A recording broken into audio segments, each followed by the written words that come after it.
Hello दोस्तों, नमस्कार। मैं विकास अपने यूट्यूब चैनल सफलता विद विकास पर आप सभी दोस्तों का स्वागत करता हूं। जैसा कि आप लोग थंबनेल में देख रहे हैं कि आज हम लाए हैं भारत में होम रूल आंदोलन। तो इसको हम आप लोगों को एक कहानी के माध्यम से समझाने का प्रयास करता हूं। हमें उम्मीद है कि आप लोग इस कहानी को, इस वीडियो को यदि 2 बार 3 बार देखेंगे, सुनेंगे तो आप लोगों को भारत में होम रूल आंदोलन को याद करने की ज़रूरत नहीं पड़ेगी। तो आइए देखते हैं। तो पहले तो हम आप लोगों को वैसे समझाने का प्रयास करेंगे, फिर अपना कहानी के माध्यम से भी बताने का प्रयास करेंगे। आइए, तो आप लोग देख रहे हैं ऊपर लिखा है कि भारत में होम रूल आंदोलन। भारत में होम रूल आंदोलन। तो भारत में होम रूल आंदोलन की स्थापना किसने किया? एग्जाम में पूछता है कि भारत में होम रूल आंदोलन की स्थापना किसने किया। तो भारत में होम रूल आंदोलन की स्थापना बाल गंगाधर तिलक तथा एनी बेसेंट ने किया था। बाल गंगाधर तिलक। तो आइए देखते हैं। तो यहाँ मैंने शार्ट में लिखे हैं कि तिलक का होम रूल। तिलक का होम रूल का मतलब कि बाल गंगाधर तिलक। तिलक का पूरा नाम क्या था? बाल गंगाधर तिलक। तो जो तिलक ने अपना होम रूल की स्थापना किए थे, तो उसके बारे में पहले हम बताएंगे। फिर उसके बाद एनी बेसेंट ने कब किया था, कैसे किया था, फिर उसके बारे में बताएंगे। तो तिलक ने होम रूल की स्थापना कब किए थे? अप्रैल 1916 में। कब किए थे? अप्रैल 1916 में। अप्रैल 1916 में। जबकि एनी बेसेंट ने होम रूल का स्थापना कब किया था? कब किए थे? तो सितंबर 1916 में। कब? सितंबर 1916 में। पहले मैं ऐसे बता दे रहा हूँ, उसके बाद अपने कहानी का प्रयोग करेंगे। फिर उसके बाद इनकी क्या कहते हैं, तिलक का मुख्यालय कहाँ था, कहाँ से इन्होंने स्टार्ट किया था। तो तिलक का मुख्यालय तथा क्षेत्र बेलगांव, कर्नाटक, महाराष्ट्र। बेलगांव, कर्नाटक, महाराष्ट्र। ये बीपीएससी टीआरई में पूछा गया था कि बाल गंगाधर तिलक के होम रूल आंदोलन का मुख्यालय, तो उसमें बेलगांव भी दिया था और महाराष्ट्र में दिया था। तो कुछ बच्चे महाराष्ट्र लगा दिए थे, लेकिन बीपीएससी ने बेलगांव आंसर सही माना था। तो इसलिए हम कहेंगे कि यदि ऑप्शन में बेलगांव रहेगा तो आप लोग पहले बेलगांव को ही आप टिक करिएगा। यदि ऑप्शन में बेलगांव नहीं रहेगा तब आप महाराष्ट्र में करिएगा। और एनी बेसेंट का मुख्यालय तथा क्षेत्र, एनी बेसेंट ने कहाँ शुरुआत की थी? तो एनी बेसेंट ने अड्यार जो कि मद्रास में है, अड्यार, तमिलनाडु। उसके बाद हम देख लेते हैं थोड़ा इनके बाल गंगाधर तिलक के होम रूल आंदोलन में कौन कौन से लोग भाग लिए थे। तो बाल गंगाधर तिलक से होम रूल के में संबंधित लोग कौन कौन थे? तो एनसी केलकर तथा जोसेफ बैपटिस्ट। एनसी केलकर तथा जोसेफ बैपटिस्ट। जबकि एनी बेसेंट से संबंधित लोग कौन कौन थे? इनकी तरफ ज़्यादा लोग थे, जैसे George Arundale, C P Ramaswamy Iyer और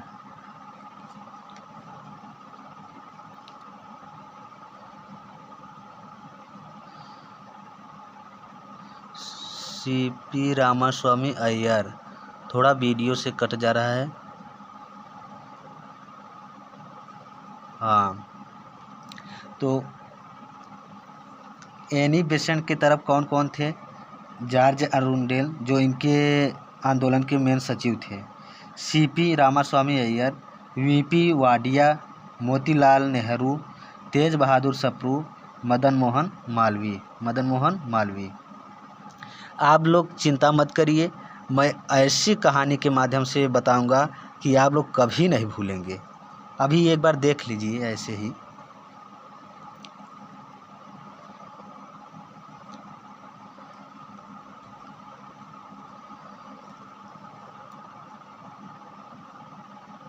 थोड़ा वीडियो से कट जा रहा है इसलिए थोड़ा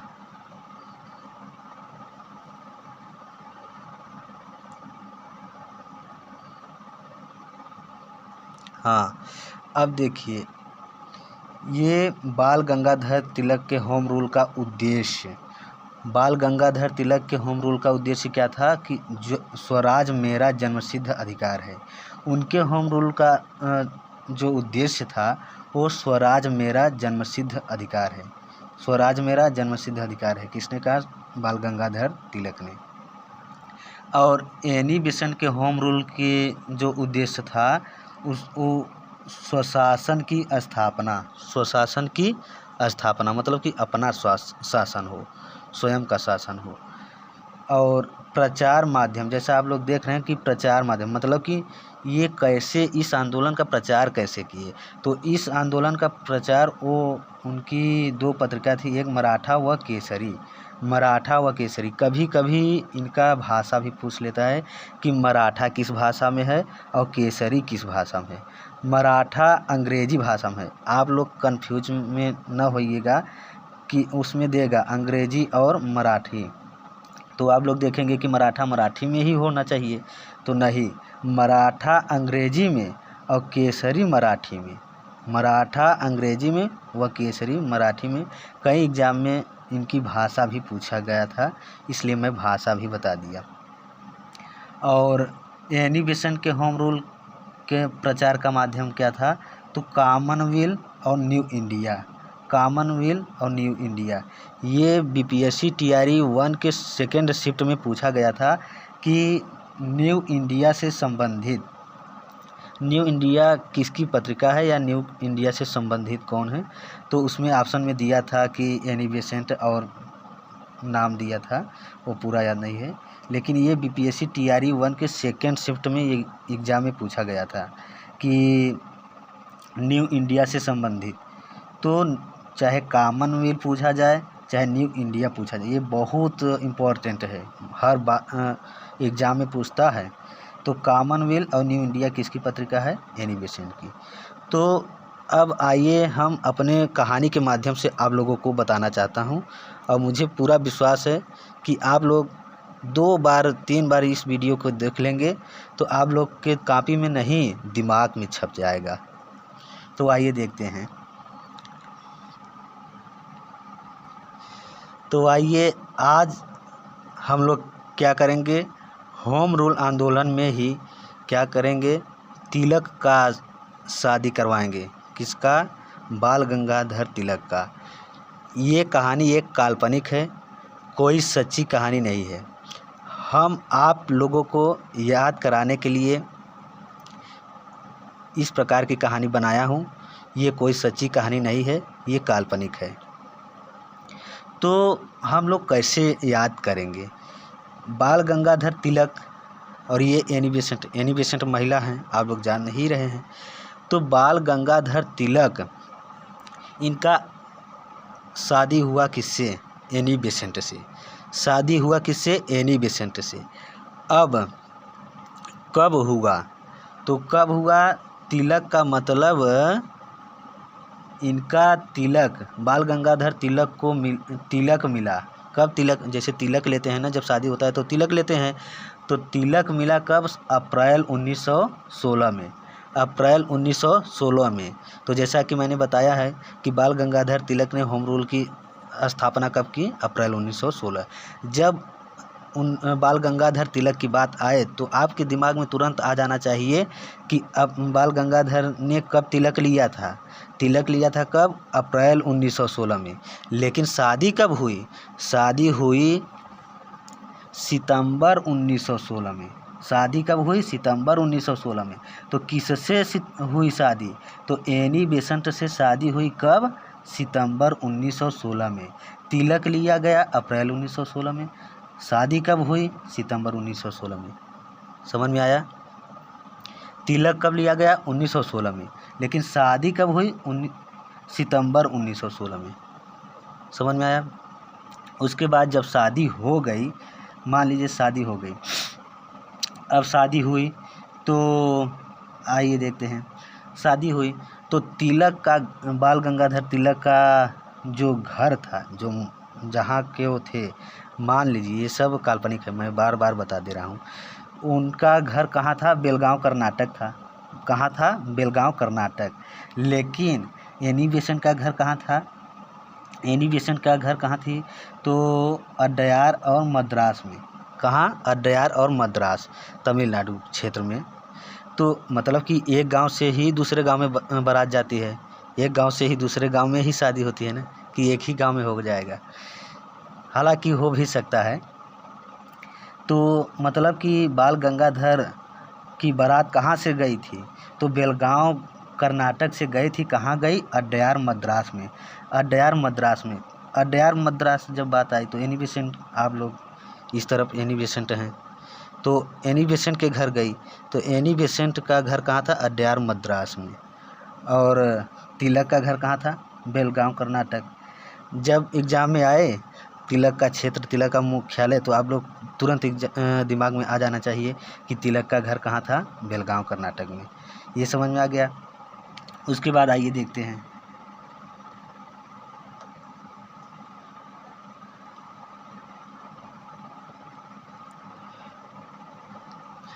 जब शादी होता है तो दोनों पक्ष के लोग रहते हैं उसमें, कि एक ही पक्ष के लोग रहेंगे? दोनों पक्ष के लोग रहते हैं। तो दोनों पक्ष के जब लोग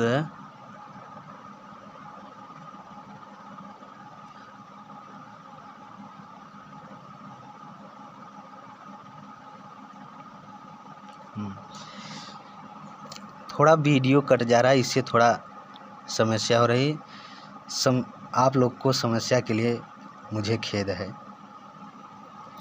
तो संबंधित लोग, मतलब कि बाल गंगाधर तिलक के तरफ से कौन कौन थे?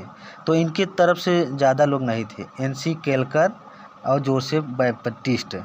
बाल गंगाधर तिलक के तरफ से एनसी केलकर और जोसेफ बैप्टिस्ट, जो कि ये लोग अध्यक्ष भी थे। एनसी केलकर कभी कभी पूछता है कि बाल गंगाधर तिलक का होम रूल के अध्यक्ष कौन थे? तो एनसी केलकर और जोसेफ बैप्टिस्ट। लेकिन जब पूछेगा कि एनी बेसेंट के होम रूल का साथ किसने किसने दिया था, तो भाई आजकल आप लोग जान ही रहे हैं कि आदमियों का साथ कोई नहीं देता है, महिलाओं का साथ सब देते हैं।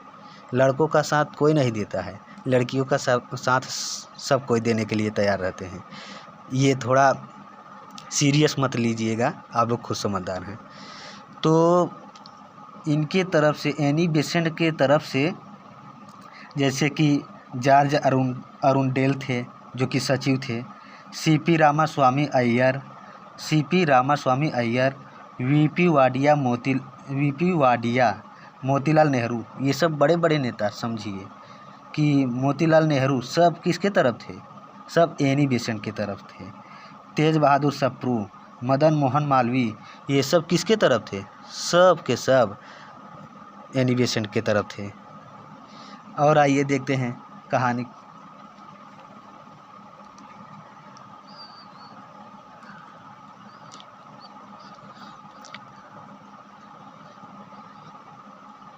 हाँ, जब शादी हो गई, कुछ दिन बीता, जब आए ये एनी बेसेंट इनके घर आए, तो दोनों लोग आपस में बातचीत कर रहे थे। तो ये क्या कहते हैं, बाल गंगाधर तिलक कहे कि देखिए, यहाँ आपके ऊपर पूरी मेरी अधिकार है, पूरा मेरी अधिकार यहाँ है। जो मैं कहूँगा वही आपको करना होगा, जैसा मैं चाहूँगा वैसा आप करोगी। तो ये सब आप बात कर रहे थे। तो जब आप बात आए, बाल गंगाधर तिलक ने कहा कि ये मेरा जन्मसिद्ध अधिकार है, मतलब कि मेरे दादा परदादा पापा सब ऐसा किए हैं। हमारे कुल में ऐसा चलता है कि पत्नी के ऊपर पति का अधिकार होता है। उनका जो जैसा चाहेगा वैसा पत्नी करेंगी। तो वो क्या कहते हैं, एनी बेसेंट ने कहा। एनी बेसेंट ने कहा कि नहीं, आप ही का कुल नहीं चलेगा, मेरा भी चलेगा। स्वशासन, स्वशासन का मतलब स्वशासन, अपना भी, मैं भी कुछ जैसे चाहती हूँ यदि आपको करना पड़ेगा, मुझे भी जिसकी ज़रूरत होगी उसको आपको पूरा करना पड़ेगा। आप ही का पूरा अधिकार नहीं रहेगा, आप ही का पूरा राज नहीं चलेगा, इसमें दोनों लोग का चलेगा। इसमें मेरा भी स्वशासन होगा, मेरा भी शासन चलेगा। स्वशासन, स्वशासन आप ही का, ये नहीं कि जन्मसिद्ध अधिकार है कि आप ही जो चाहो सो करो, मेरा भी शासन चलेगा। अब तो आजकल मातृसत्तात्मक सत्ता चल ही रहा है, तो आप लोग समझिए थोड़ा। तो एनी बेसेंट ने कही कि स्वशासन, मेरी भी स्वशासन होगी, आप ही का कुछ कुल नहीं होगा। तो मान लिए दोनों लोग, कहें चलिए ठीक है। तो उसके बाद क्या हुआ, उसके बाद हुआ कि दोनों लोग प्रचार प्रसार करने लगे, अपना पूरा कार्यभार संभालने लगे। तो हुआ क्या, कैसे कर रहे हैं अपना कार्य। तो बाल गंगाधर तिलक ने अपना प्रचार किस माध्यम से किया। आप लोग को पहले ही बताए हैं कि बाल गंगाधर अपना प्रचार मराठा व केसरी के माध्यम से किया। 2 पत्रिका उनकी थी, मराठा व केसरी। मराठा व केसरी के माध्यम से अपना प्रचार किया, जबकि एनी बेसेंट ने कॉमनवेल्थ और न्यू इंडिया पत्रिका के माध्यम से किया। कॉमनवेल्थ और न्यू इंडिया पत्रिका के माध्यम से अपना प्रचार किया। इस प्रकार दोनों लोग ने, कहानी के माध्यम से दोनों लोग ने अपना कार्य करने लगे, अपना जीवन एक दूसरे के साथ बिताने लगे। इस प्रकार ये कहानी समाप्त हुआ। यदि आप लोगों को यह कहानी पसंद आया हो तो एक लाइक ज़रूर कर देना और चैनल को सब्सक्राइब ज़रूर कर लेना, क्योंकि इसी प्रकार का मैं वीडियो लाता रहूँगा। और मैं आप लोग को बता दूं कि सिर्फ जीके जीएस ही नहीं, मैं समस्त शिक्षक भर्ती के समस्त विषयों का ऐसे ही कहानी के माध्यम से, ट्रिक के माध्यम से आप लोग को लाता रहूँगा। धन्यवाद।